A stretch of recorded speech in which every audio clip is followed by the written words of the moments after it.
उसमें हम लोगों ने ओपन एक्सेस की सुविधा पहले ही उपलब्ध करवाई है, लेकिन साथ साथ हमने ये भी सुविधा दी है, वस्त्र उद्योग का कोई भी उद्यम यहां पर लगेगा तो पर यूनिट 2 रुपये की छूट उत्तर प्रदेश पावर कॉर्पोरेशन उसे उपलब्ध करवाने का कार्य करेगा। यह भी हमारी पॉलिसी का पार्ट है। उस दिशा में उत्तर प्रदेश सरकार लगातार पूरी प्रतिबद्धता के साथ इन कार्यक्रमों को, जो भी कार्यक्रम होंगे, चाहे वह निवेश सारथी के माध्यम से एमओयू की प्रॉपर मॉनिटरिंग की कार्रवाई हो, सिंगल विंडो सिस्टम के माध्यम से प्रदेश के अंदर आने वाले एक एक निवेश को जमीनी धरातल पर उतारने की कार्रवाई हो, या उद्यम लगने के बाद मिलने वाले इंसेंटिव के लिए भी किसी उद्यमी को किसी कार्यालय के पास कहीं भी चक्कर लगाने की आवश्यकता नहीं पड़ेगी, बल्कि यह ऑनलाइन इंसेंटिव मॉनिटरिंग सिस्टम के साथ अपने आप ही जुड़ जाएगा। इस व्यवस्था को भी उत्तर प्रदेश सरकार ने अपने यहां लागू किया है,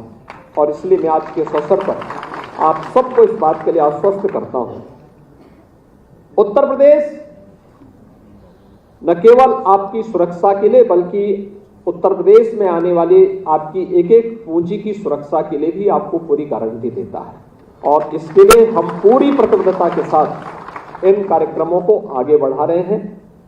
दूसरा, उत्तर प्रदेश की बेहतरीन कनेक्टिविटी आपने पिछले 6 वर्ष के अंदर उत्तर प्रदेश के अंदर देखा होगा। पूर्वी उत्तर प्रदेश पूर्वांचल एक्सप्रेस वे के साथ जुड़ चुका है। आदरणीय प्रधानमंत्री जी ने 2021 में इस पूर्वांचल एक्सप्रेस वे को राष्ट्र को समर्पित किया।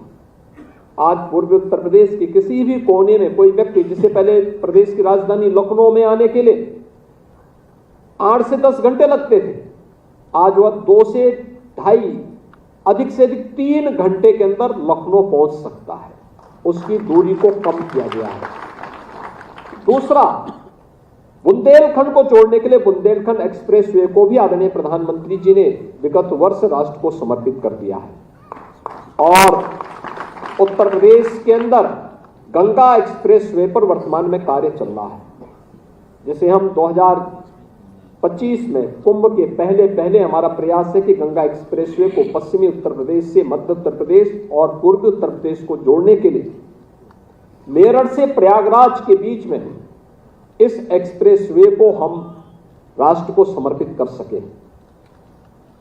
उत्तर प्रदेश 2017 के पहले 2 बातों के लिए, यानी उत्तर प्रदेश की कानून व्यवस्था तो बदतर थी ही, उत्तर प्रदेश दंगों के रूप में कुख्यात था। बहुत सारे जनपद तो ऐसे थे जहां के नाम से लोग डरते थे।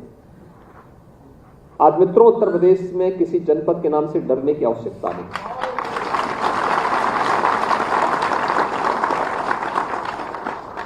जो पहले उत्तर प्रदेश के पहचान के लिए संकट थे, आज स्वयं आप देख रहे होंगे कि उनके लिए स्वयं ही संकट बनता जा रहा है।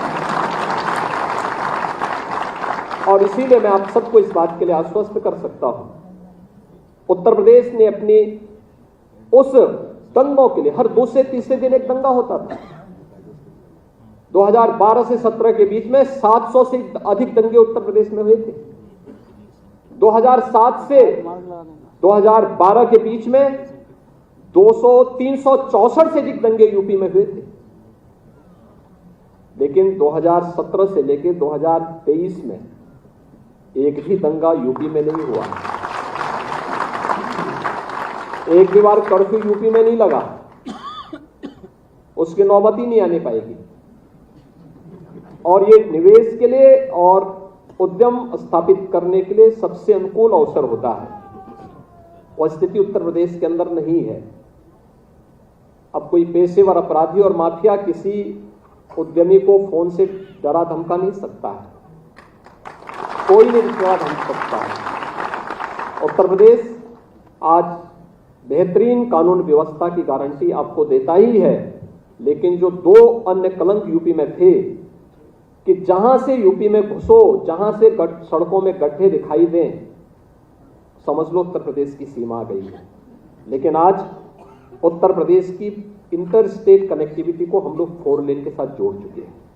आप कहीं से भी आएंगे, नेपाल से आएंगे, तब भी बिहार से आएंगे, तब भी झारखंड से, छत्तीसगढ़ से, मध्य प्रदेश से, राजस्थान से, हरियाणा से, उत्तराखंड से, ये सभी 4 लेन की कनेक्टिविटी से जुड़ चुके हैं। उत्तर प्रदेश के अंदर बिजली, विद्युत की आपूर्ति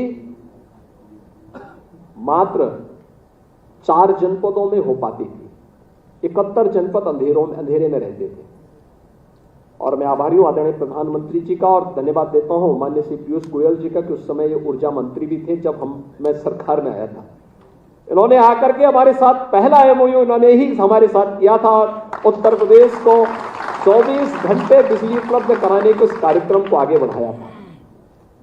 1,21,000 से अधिक गांवों में हम लोगों ने तब विद्युत इंफ्रास्ट्रक्चर नए सिरे से, आप सोचिए कि इन गांवों में कभी आजादी के बाद बिजली नहीं मिली थी, उन गांवों में बिजली पहुंचाई गई। उत्तर प्रदेश के अंदर शहरी क्षेत्र में आप देखते होंगे एक जैसी एलईडी स्ट्रीट लाइट आपको दिखाई देती होगी। पहले बेतरतीब होती थी, पहले बिजली नहीं आती थी तो उसका कोई मतलब भी नहीं था। लेकिन अब बिजली भी है, लेकिन अगर आप उत्तर प्रदेश के अंदर कहीं से आप आएंगे, आपको गांव हो या शहर, एक जैसी स्ट्रीट लाइट पूरे उत्तर प्रदेश के अंदर आपको जलती हुई दिखाई देती है। और उद्यमियों को जितनी सहूलियतें दी जा सकती हैं उत्तर प्रदेश के अंदर उपलब्ध करवाने का कार्य भी किया जा रहा है। उससे भी हम लोगों ने उत्तर प्रदेश को मुक्त किया है। ये सुविधाएं उत्तर प्रदेश के अंदर है और इसलिए मैं आज के अवसर पर इस बात को कह सकता हूं। 25 सेक्टोरियल पॉलिसीज के साथ उत्तर प्रदेश सरकार आज इन कार्यक्रमों को लेकर के उत्तर प्रदेश को निवेश के एक बेहतरीन गंतव्य के साथ साथ अपने युवाओं के स्किल डेवलपमेंट को आगे बढ़ाने के लिए पूरी प्रतिबद्धता के साथ कार्य कर रही है। और मैं इस अवसर पर आप सबको आश्वस्त करता हूं कि उत्तर प्रदेश सरकार आपके हितों को संरक्षित करने के लिए आदरणीय प्रधानमंत्री जी के मार्गदर्शन और नेतृत्व में उत्तर प्रदेश को देश की एक बड़ी अर्थव्यवस्था के रूप में स्थापित करने के लिए पूरी ईमानदारी और प्रतिबद्धता के साथ कार्य करेगी। उत्तर प्रदेश के अंदर अभी वास्तव में उत्तर प्रदेश ने 1 डिस्ट्रिक्ट 1 प्रोडक्ट के माध्यम से अपनी परंपरागत उद्यम को एक नई पहचान दी। आदरणीय प्रधानमंत्री जी के आत्मनिर्भर भारत की संकल्पना को मूर्त रूप देने का एक बेहतरीन माध्यम है और इस दिशा में हम लोगों ने कुछ प्रयास प्रारंभ किए। आज उत्तर प्रदेश के अंदर हर जनपद की अपनी यूनिक प्रोडक्ट है, उसको डिस्प्ले भी हम लोगों ने अलग अलग स्थलों पर की है। रेलवे स्टेशनों पर भी है, एयरपोर्ट्स पर भी है। भारत सरकार की एयर कनेक्टिविटी की उड़ान योजना का सर्वाधिक लाभ भी उत्तर प्रदेश ने लिया। 2017 के पहले केवल 2 एयरपोर्ट पूरी तरह क्रियाशील थे उत्तर प्रदेश के अंदर। मैं पूछता था कि भाई 2 ही एयरपोर्ट से कैसे काम चलेगा। लोग पूछते हैं जब किसी को आना ही नहीं तो एयरपोर्ट चला के क्या करेंगे। मुझे याद है गोरखपुर में मुझे गोरखपुर को एयर सर्विस से जोड़ना था। जब एयरपोर्ट अथॉरिटी से कहा गया कि भाई इस मामले में सर्वे करो, देखो, तो उन्होंने कहा गोरखपुर में 6 ही सवारी है, कोई आएगा क्या। और मित्रों, आज गोरखपुर में 14 फ्लाइट चल रही हैं। 14। 9 एयरपोर्ट हमारे इस समय पूरी तरह क्रियाशील है। 12 एयरपोर्ट के निर्माण पर कार्य चल रहा है, जिसमें 5 इंटरनेशनल एयरपोर्ट हैं। 3 इंटरनेशनल एयरपोर्ट उत्तर प्रदेश के अंदर क्रियाशील हो चुके हैं। भारत सरकार योजनाएं देंगी, राज्य सरकार को अपनी क्षमता का प्रदर्शन करना होगा, बताना पड़ेगा कि हम इस योजना से कितना लाभ ले सकते हैं। उत्तर प्रदेश इस दिशा में जिस तेजी के साथ आगे बढ़ा है, उत्तर प्रदेश के 1 डिस्ट्रिक्ट 1 प्रोडक्ट ने उत्तर प्रदेश के एक्सपोर्ट को भी बढ़ाने में मदद की। और अब तो उत्तर प्रदेश के बारे में जब हम लोग आए थे, एक बात होती थी कि लैंडलॉक्ड स्टेट है, कोई संभावना नहीं है। आदरणीय प्रधानमंत्री जी ने उस समस्या का भी समाधान कर दिया। अब तो देश का पहला इनलैंड वाटरवे वाराणसी से हल्दिया के बीच में चालू हो चुका है। पूर्वी बंदरगाह से उत्तर प्रदेश के पूरे संबंध हो चुके हैं और ये कार्यक्रम हमारा निरंतर आगे बढ़ रहा है। हम इसमें और भी अन्य संभावनाओं को आगे बढ़ा रहे हैं। Dedicated freight corridor Uttar Pradesh से होकर के जाता है। समस्या का पूरी तरह समाधान उत्तर प्रदेश देने को तैयार है।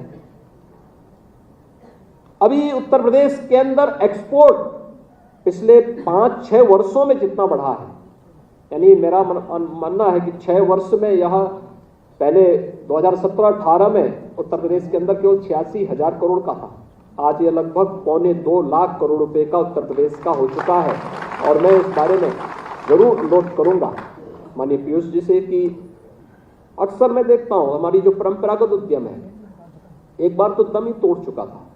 वन डिस्ट्रिक्ट वन प्रोडक्ट आदरणीय प्रधानमंत्री जी की प्रेरणा से जब हमने प्रारंभ किया उसमें कुछ जान आई, उसमें कुछ तेजी आई, उसको लगा कि अब उसको एक पहचान मिलेगी, वो आगे बढ़ रहा है और अच्छी संभावनाएं उसमें दिखाई दी।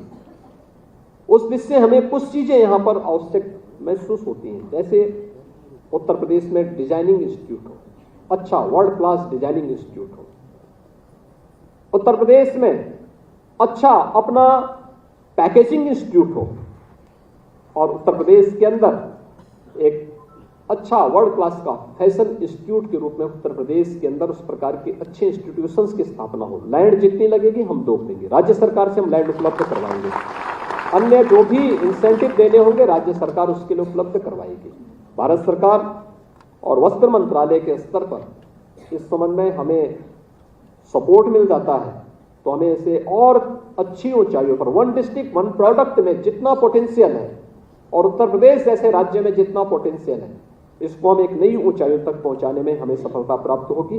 मैं एक बार फिर से आज माननीय पीयूष गोयल जी का, माननीय श्रीमती दर्शना विक्रम जरदोश जी का और भारत सरकार की आई हुई पूरी टीम का मैं हृदय से अभिनंदन करता हूं। आदरणीय प्रधानमंत्री जी के प्रति आभार व्यक्त करता हूं। हमारे जितने निवेशक गण हैं उन सब का मैं अभिनंदन करता हूं और विश्वास व्यक्त करता हूं कि उत्तर प्रदेश का यह जो पीएम मित्र मेगा टेक्सटाइल पार्क है, यह देश के अंदर जितने भी 7 पार्क भारत सरकार ने घोषित किए हैं उनमें सबसे पहले जमीनी धरातल पर कार्य करता हुआ दिखाई देना चाहिए। जो भी औपचारिकताएं जिस भी स्तर पर होनी है, यह कार्य प्रारंभ हो अगले 15 दिन के अंदर। जो भी एसपीवी तैयार होनी है, टेंडर फ्लोट होने हैं, भारत सरकार इस दिशा में जो भी प्रयास आगे बढ़ा सकते हैं राज्य सरकार इसमें भरपूर सहयोग करेगी। और मैं तो अपने टीम से भी कहूंगा कि वहां बाउंड्री वाल आदि के जो भी कार्यक्रम प्रारंभ होने सभी कार्यक्रम को हमें तेजी के साथ आगे बढ़ा देने चाहिए, जिससे हम एक समय सीमा के अंदर अगले 1.5-2 महीने के अंदर इस स्थिति में पहुंच सके कि आदरणीय प्रधानमंत्री जी को हम यहां आमंत्रित कर सकें और इस मेगा टेक्सटाइल पार्क का शिलान्यास उनके कर कमलों से हम संपन्न कर सकें। इस दिशा में आगे बढ़ने की अपनी तैयारी करनी चाहिए और यह उत्तर प्रदेश के लाखों नौजवानों के लिए नौकरी और रोजगार की नई संभावनाओं को विकसित करेगा। उत्तर प्रदेश में निवेश की एक नई संभावनाओं को आगे बढ़ाएगा। उत्तर प्रदेश के ग्लोबल इन्वेस्टर समिट से जो एक आशा भरी थी उत्तर प्रदेश के अंदर, उन आशाओं को एक नई ऊंचाइयों तक पहुंचाने में महत्वपूर्ण भूमिका का निर्वहन करेगा। इस विश्वास के साथ मैं एक बार फिर से आप सबका हृदय से अभिनंदन करता हूं। धन्यवाद। जय हिंद।